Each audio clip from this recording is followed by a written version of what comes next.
Comedian Graham Linehan was arrested at Heathrow Airport in the UK over past social media posts he made on transgender issues. I hear you're a criminal now, father. I hear you're a racist now, father. It's an esoteric reference for an American. Free speech in the UK, chance to be a fine thing. Hello there, you awakening wonders. I'm even frightened to use this accent now. Free speech is so verboten in the UK. I'm even afraid to use the English word for forbidden. It's so verboten in the UK. Graham Linehan, who was for many years famous as a great comedy writer with loads of brilliant shows like the IT Crowd and Father Ted, most notably, but wrote on Big Train. He's like a brilliant and beloved comedy writer. Has notably become one might use the term fixated upon transgender issues, but I suppose we all get things that we're active about and interested in. And Graham Linehan, after being on Joe Rogan pretty recently, was arrested on his return to the UK for some X posts. What do we think about people getting arrested for X posts if they're not actually leading to real life crimes? Let's have a look at Fox News, a US news channel, reporting on this. Comedian Graham Linehan was arrested at Heathrow Airport in the UK over past social media posts he made on transgender issues. The 57-year-old said that 5 armed officers arrested him after he flew into the UK from Arizona. In a statement, police said the man in his 50s was arrested on suspicion of inciting violence. This is in relation to posts on X. Funny suspicion of inciting violence, because inciting violence, that you go on, do some violence.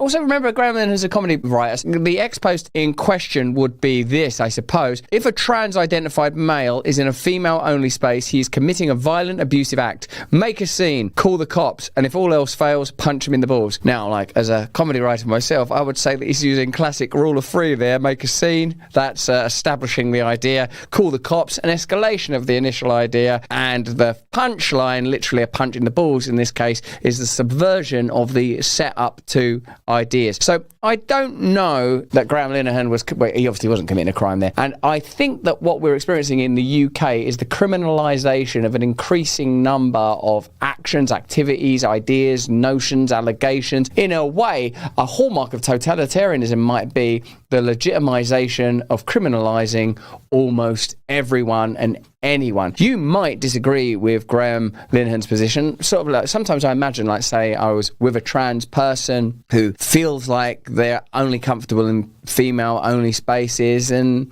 I guess the women in that situation would make the choice for themselves. I don't know that I'd want the government intervening in either direction, as a matter of fact, thinking about it. But nevertheless, what I'm pretty sure about while I contemplate it and acknowledge my own inability to wrestle with the complexities of a culture that changes its rules pretty continuously and consistently, is that I don't feel that people should get arrested for X posts. And I also don't feel even this.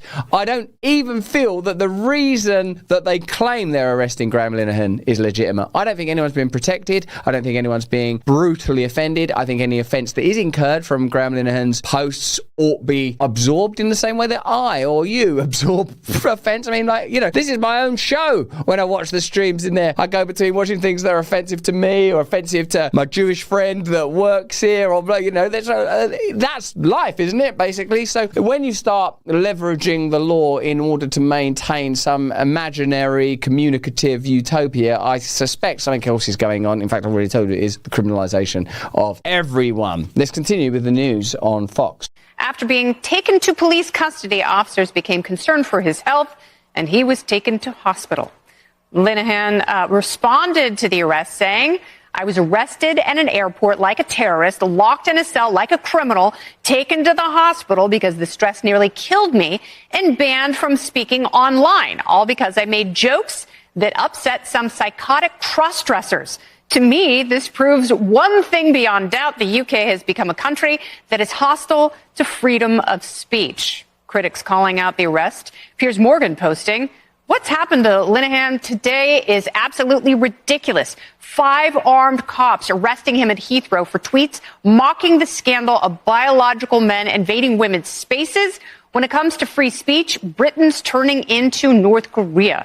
Right, it's pretty interesting, I suppose. And gosh, on a personal note, one hopes that Graham Linehan is okay and maybe should take some respite if you can't handle a little. Me, I have to deal with quite a lot of stressful scenarios and situations, and it's difficult. It's difficult. You have to really believe in what you're doing, and I suppose be guided by something other than personal ideals. Maybe that's the point in all this. Let's have a look at how it's been covered in The Atlantic. Assuming that Linehan's account of events is correct, his arrest is totalitarian, absurd, and a waste of police time. It's also symptomatic of a wider chill on free speech in Europe, where the selective deployment of laws over hate speech, offence and incitement has turned the police into the enforcers of progressive values and given them enormous discretionary power. Indeed, vague laws can be utilised wherever possible. This is something obviously I have personal experience of, where it seems that there is the ability to concoct and manipulate through language and through time and through presentation a variety of ideas to concoct, create, construct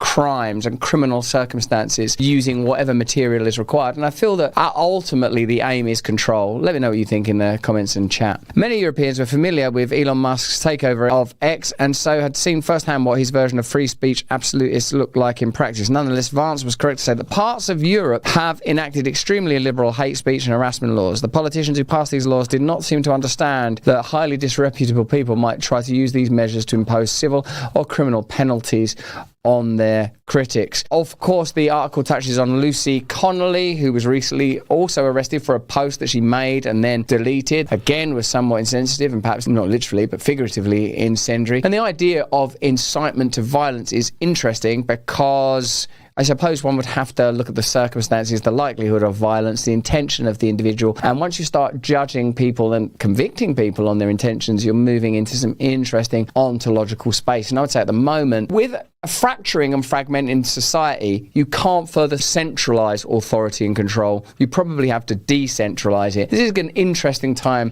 to be alive because there is no consensus in the UK in particular, but also in your country. There's strong polarisation when it comes to how America ought to be run. And for me, when something is polarised, you, of course, in order for energy to be created, you require a degree of polarity. But there's a point when ultimately what has to happen, I suppose, is cellular division. Ultimately, these forces can't be held together. And why should they be? Who's benefiting from centralised authority? If some people want to live in a utopia where language is strongly censored and controlled, then they ought to be able to do that. But you can't mandate that at the level of a nation, far less a planet. And the attempt to do that is clearly not about protecting people, it's about controlling people. But that's just what I think. Let me know what you think in the comments and the chat. Remember, we make our content these days on Rumble. Join us there and get Rumble Premium if you can. Meanwhile, please stay free.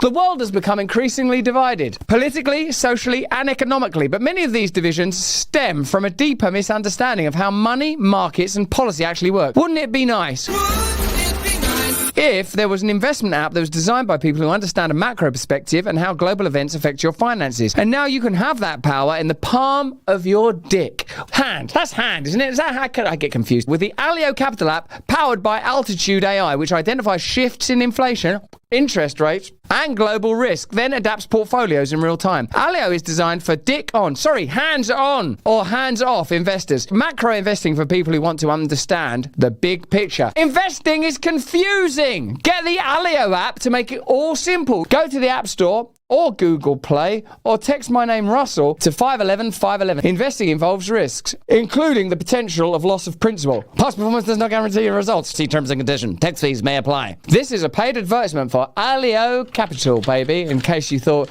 it was me reading Shakespeare. That was an ad. Thanks for watching the video. Have a look at this one over here, or join us Monday, Tuesday, Wednesday, Thursday on Rumble.